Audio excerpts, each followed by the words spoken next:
Dear students, welcome to NRS YouTube channel. In the previous class, we discussed regarding entrepreneurship. So, in the entrepreneurship skills, we discussed the types of business activities. In the business activities, we discussed what is manufacturing business activity, and we discussed the service based activities and hybrid business activity. Okay, so in the hybrid business activity, we are in that is the we discussed that is how actually the manufacturing will be comes under in analytic activity. Again, in manufacturing we have synthetical type of activity, processing type of activity, manufacturing activity, and we discussed that is last one, that is assembling. Okay, so and then we discussed the service based activities and all. So now we'll go for the type of business enterprises, the types of business enterprises, right? So you may observe that in the business field, some of they have their own shop, some they have their own companies, right? And some of two or three friends in partnership they can develop their companies, right? They establish their company. Okay, and in some especially in India, right, uh, some family based, that business will be there, right? So right from uh, 2 3 centuries, right? So the family is enter in a particular business, and till now they are in the same business activities.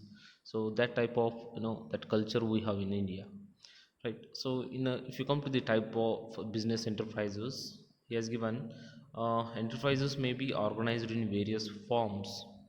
So it may be owned by an individual or by a group of individual, right? When owned by a single person, it is called solo proprietorship, right? So if a single person, he can establish a company or any shop or any business, right? So we call it as a solo proprietorship, right? A joint Hindu family firm partnership, joint stock family, and cooperative societies are example of collective ownership. They are all comes under collective ownership, right? So in the collective ownership, we can't say that only a single person he has all the rights, right? The forms of organization may be non corporate or corporate, right? What is given the form of organization? So what type of organization? We have only two type of organization. One is non corporate and corporate.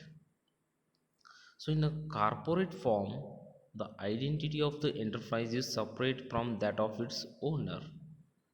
Okay, very important. That is, in a corporate form, the identity of the enterprise is separate from that of its owner, right? So in a corporate, right, the owner has only limited period of time that he can manage that activity, especially in corporate form, right? So that here the enterprise has taken a major activity, enterprise has taken a major value compared to the owner, compared to the owner, right? The enterprise has taken more value, right? So that if you come to the in a corporate again, the owners cannot be held personally liable if the enterprise runs into debt, right? The enterprise has a separate existence in eye of the law, right?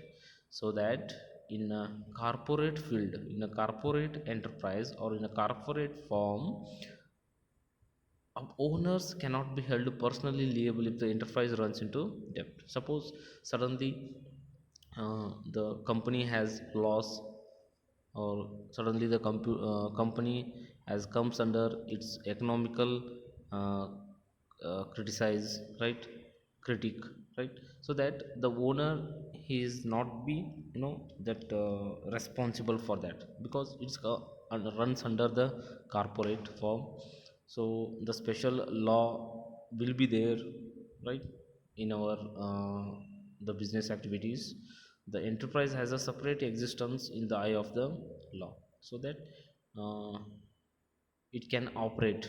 So it can operate its own, that regulations, rules will be there.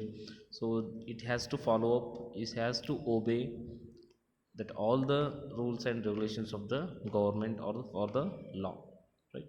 So this is what we have, the corporate firm. And next is uh, the joint stock companies and cooperative societies, right? What is given, the joint stock companies and cooperative societies are example of cooperative ownership. In the non-corporate form of ownership, the identity of the enterprise is not different from that of its owner. Owners are personally liable for all the debt owed by the enterprise. Yes.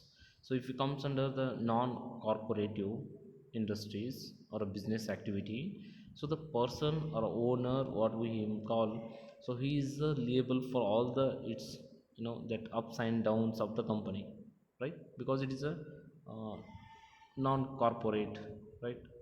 It is a single owner company, is also comes under non-corporate, right? And he has all the, the rights to implement his ideas, right, in a solo proprietorship or a that is a non-corporate business activity. Okay. The above mentioned forms of business enterprise are briefly described below. The first one he has given solo proprietorship. So again the solo proprietorship comes under non-corporate. Next we have joint Hindu family firm. It also comes under non-corporate. The partnerships comes under non-corporate, right?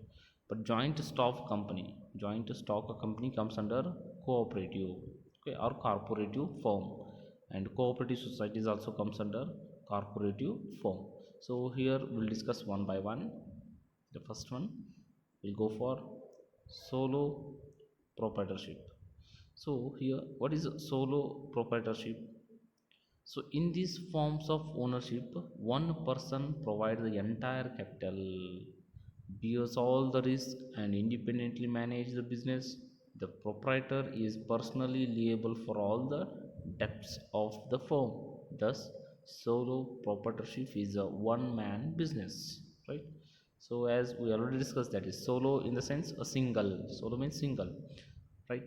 A single person when he establishes company, and the same what he has given, that is the all the bears of the risk and independently manage the business. So he is the owner, and he has all the rights to making the rules, starting from making the rules or the timing hours, and that everything is in his hand, because it's a single owner company or single owner business activity, right? So that he has given solo proprietorship is a one man business, is a one man business. So he has all the freedom to implement his own ideas, whatever it is, right? So that is a solo proprietorship, and it comes under which business activity, that is in corporate form. Okay. Next we have joint Hindu family firm. Hindu family firm, it's a business firm owned and controlled by a joint Hindu family. The members of the family jointly or collectively establish the business. The management and control of the family business rests with the senior most male member of the family, known as Karta.